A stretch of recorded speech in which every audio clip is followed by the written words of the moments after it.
Júpiter, o gigante gasoso. Algumas dúvidas já tiramos em nosso primeiro vídeo sobre o planeta, como sua função de ser um escudo protetor para a Terra e assim como Saturno possuir anéis. Bom, separamos mais 10 curiosidades e fatos sobre este gigante.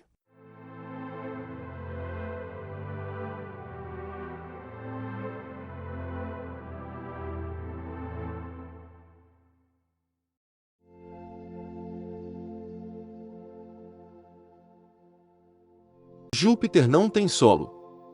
Sabemos que a Terra tem superfícies sólidas, onde construímos cidades, caminhamos e vivemos. A Lua também é assim. As pegadas dos astronautas do programa Apollo podem ser vistas até hoje em solo lunar.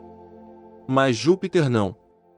Trata-se de um planeta sem superfície sólida, o que significa que seria impossível fincar uma bandeira tal como Neil Armstrong e Buzz Aldrin, os primeiros astronautas a pisar na Lua, fizeram. Na verdade, não seria possível nem pisar em Júpiter. Mas, afinal, do que esse planeta é feito? De gás e líquido. Se viajássemos através de sua atmosfera, daríamos de frente não com uma porção de terra ou rochas, mas com uma substância fluida, hidrogênio metálico líquido, para além do qual se supõe que haja um núcleo denso e rochoso. A mancha vermelha. A Grande Mancha Vermelha é uma região de alta pressão persistente na atmosfera de Júpiter, produzindo a maior tempestade anticiclônica do Sistema Solar.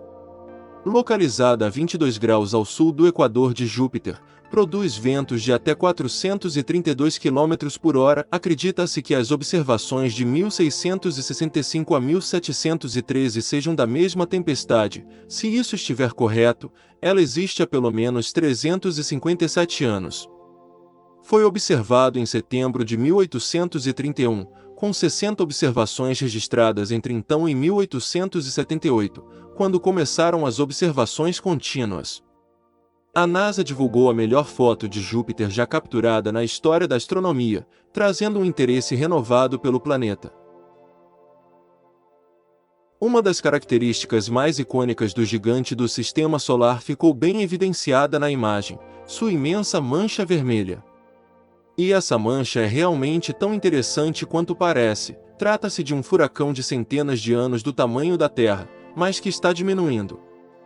Os primeiros relatos da gigantesca mancha vermelha datam de 1664, com uma descrição mais precisa sendo atribuída a Giovanni Cassini, sendo feita em 1665.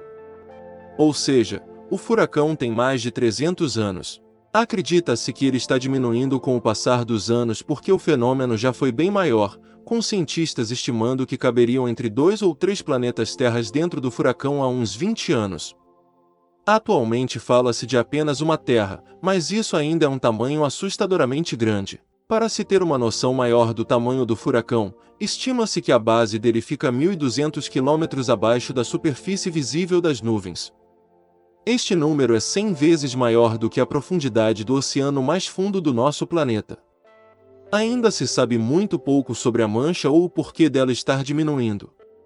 Os cientistas estimam, no entanto, que ela vai continuar ficando cada vez menor, e quem sabe até mais rápido. Desde o início deste ano está sendo possível observar a mancha despedaçando nas beiradas, fazendo ela diminuir bem mais rápido. Se o fenômeno, que ainda não tem uma explicação, continuar acontecendo, pode ser que o furacão, e por consequência a mancha, desapareçam antes do esperado. O que são as belíssimas faixas coloridas? Com cálculos e modelos de fluxo de jatos inspirados em padrões climáticos da Terra, pesquisadores conseguiram elaborar uma nova teoria sobre por que as bandas, faixas, coloridas de Júpiter parecem tão bem organizadas. Publicado no The Astrophysical Journal, o estudo explicou que Júpiter possui vários fluxos de jatos que vão de oeste para leste. Essas correntes são feitas de amônia, e formam faixas brancas, vermelhas, laranjas, amarelas e castanhas, que caracterizam um enorme planeta gasoso. Provavelmente, os jatos são provavelmente cortados por gases magnetizados do próprio interior de Júpiter. As correntes de jatos controlam o fluxo de gases ao redor da atmosfera externa de Júpiter, onde as faixas coloridas de amônia, também classificadas como zonas e cinturões, se movem. Esses jatos andam muitos quilômetros até o planeta, mas param quando atingem os gases magnetizados mais próximos do centro de Júpiter. O telescópio espacial Hubble registrou uma nova imagem de Júpiter, mostrando que mudou em sua superfície gasosa governada por tempestades gigantes. Todo ano, o projeto Outer Planets Atmospheres Legacy fornece imagens dos planetas externos do Sistema Solar para acompanhar as mudanças climáticas, e o cenário em Júpiter mostra que algumas coisas estão diferentes por lá. A imagem foi capturada no dia 25 de agosto e um dos destaques, como de costume, é a Grande Mancha Vermelha, que agora mede cerca de 15.772 km de diâmetro. Isso é o suficiente para engolir a Terra. Essa mancha é, na verdade, uma tempestade colossal, que está diminuindo pelo menos desde 1930, sem que ninguém saiba explicar o porquê. Outra mudança sutil aconteceu na mancha que fica logo abaixo da Grande Mancha Vermelha. Seu nome é Oval Ba, mas também é conhecida como Mancha Vermelha Júnior. Nos últimos anos, ela estava perdendo a coloração vermelha que apresentou em 2006, mas agora o núcleo dessa tempestade parece estar escurecendo, bem pouquinho. Talvez isso signifique um lento processo que levará o vermelho de volta a esta mancha desbotada. Embora essas duas manchas sejam sempre o centro das atenções, há outro detalhe importante para os pesquisadores. É que, pouco acima da linha do Equador, há uma nova tempestade branca e esticada viajando ao redor do planeta a cerca de 560 km por hora.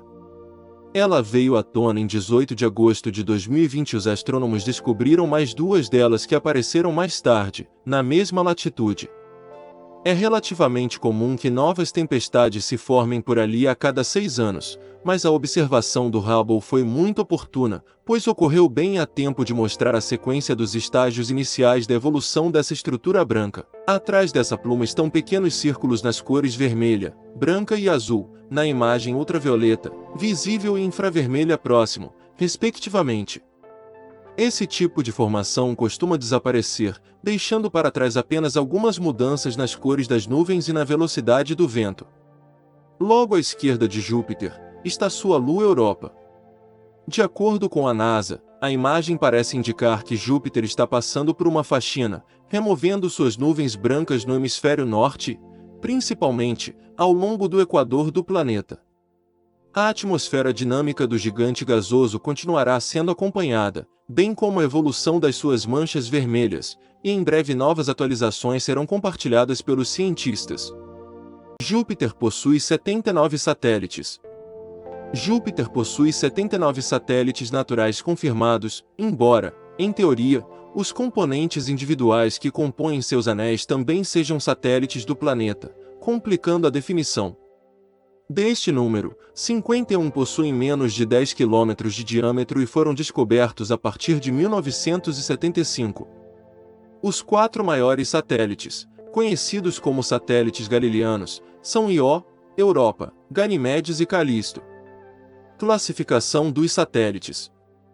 Antes das descobertas feitas pelas sondas Voyager, os satélites de Júpiter eram divididos em 4 grupos, cada um com 4 satélites, baseados nos elementos orbitais em comum. Desde então, vários pequenos satélites foram descobertos, complicando a classificação. Atualmente, acredita-se que os satélites estejam divididos em 6 grupos, embora alguns sejam mais distintos que os outros. Uma subdivisão básica é o agrupamento dos 8 satélites mais próximos, que possuem órbitas praticamente circulares, próximas ao plano do Equador e que, provavelmente, foram formados com Júpiter. O restante consiste de um número desconhecido de satélites irregulares, com órbitas elípticas inclinadas, que se acredita serem asteroides capturados ou fragmentos de asteroides capturados. Satélites irregulares que pertencem a um grupo possuem elementos orbitais similares e, portanto, podem possuir uma origem comum, talvez sendo restos de um satélite ou corpo capturado que foi partido. Os satélites galileanos estão entre os maiores do Sistema Solar. Ganimedes se destaca por ser o maior, tendo um diâmetro maior que o planeta Mercúrio. Io destaca-se por ser um dos poucos corpos solares a possuir atividade vulcânica, e cogita-se a possibilidade de oceanos líquidos nos outros 3 satélites galileanos, em especial, Europa. As órbitas de Io, Europa e Ganimedes formam um padrão conhecido como a ressonância de Laplace. Para cada 4 órbitas de Io em torno de Júpiter, Europa dá exatamente 2, e Ganimedes dá exatamente 1. Esta ressonância faz com que os efeitos gravitacionais das 3 luas distorçam suas órbitas em formas elípticas, visto que cada satélite recebe energia de seus vizinhos no mesmo ponto em todas as órbitas. As forças de maré de Júpiter, por outro lado, atuam na circularização dessas órbitas. A excentricidade orbital destas 3 órbitas estressa a estrutura dos 3 satélites, com a gravidade jupiteriana esticando os satélites quando estes se aproximam do planeta. Próximo ao apogeu, os satélites voltam a assumir um formato mais esférico, devido à menor força de gravidade. O estresse aquece o interior dos satélites, via fricção. O efeito mais notável deste processo é a extraordinária atividade vulcânica em Io, satélite sujeito às maiores forças de maré, por ter a órbita mais interna. Outra consequência é a existência de uma crosta geologicamente jovem em Europa, sugerindo atividade vulcânica recente no satélite. Vida pode existir nas nuvens de Júpiter, mas não nas de Vênus. Atividade da água. As observações e missões de exploração espacial têm buscado evidências de vida fora da Terra, se concentrando em algo que é essencial à vida como a conhecemos aqui na Terra, a água. Assim, atenção especial tem sido dada a todos os locais onde grandes corpos de água, como lagos ou oceanos, existem ou já existiram. No entanto, uma nova pesquisa mostra que não é a quantidade de água que importa para viabilizar a vida, mas a concentração efetiva das moléculas de água, uma propriedade conhecida como atividade da água.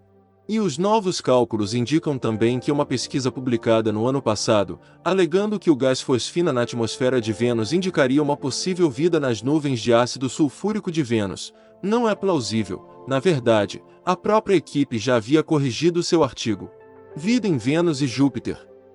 John Osborne e colegas da Universidade de Queen's, no Canadá, desenvolveram um método para determinar a atividade da água na atmosfera de um planeta.